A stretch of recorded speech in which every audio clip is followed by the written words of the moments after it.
Delimitation commission की जो meeting associate members के साथ हुई वो मात्र एक आई वॉश था, वो एक छलावा था।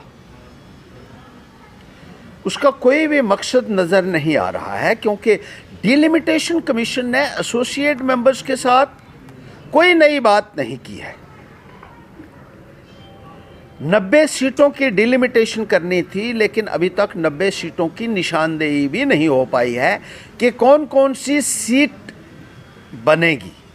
मात्र ये कहा गया है कि 9 सीटें एसटी के लिए रिजर्व होंगी, जो सबको मालूम था, क्योंकि जम्मू कश्मीर में 10% एसटी के लिए रिजर्वेशन है, तो 90 सीटों का 10% 9 सीटें बनती हैं। और ये कहा है कि एससी के लिए 7 सीटें होंगी, ये भी कोई नई बात नहीं है, क्योंकि 8% रिजर्वेशन एससीज के लिए है और 90 सीटों का 8% 7 सीटें बनता है। और साथ ही ये कह दिया कि 6 सीटें जम्मू को मिलेंगी। वो कौन सी सीटें होंगी, ये भी हवा में एक बयान नज़र आता है।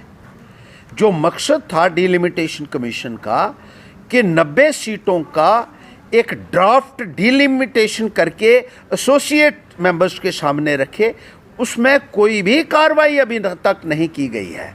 ऐसा लगता है कि delimitation commission Bharatiya Janata party के इशारे के ऊपर डिलिमिटेशन प्रोसेस को डिले कर रहा है और इस तरीके से जम्मू कश्मीर को जमहूरी निज़ाम से वंचित किया जा रहा है।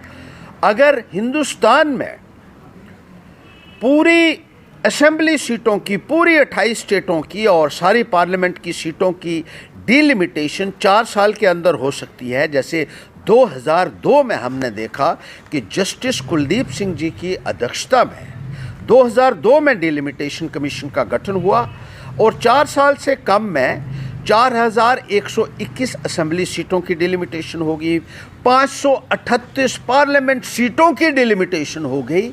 लेकिन जम्मू कश्मीर में 90 सीटों की डिलिमिटेशन करने के लिए अभी तक कोई प्रोग्रेस नहीं हुई है। 2 साल गुजर लगभग हो जाने के बावजूद भी, तो ये साबित होता है कि भारतीय जनता पार्टी नहीं चाहती कि जम्मू कश्मीर में डिलिमिटेशन हो और जमहूरियत बहाल हो। ये अपने प्रॉक्सी रूल को जम्मू कश्मीर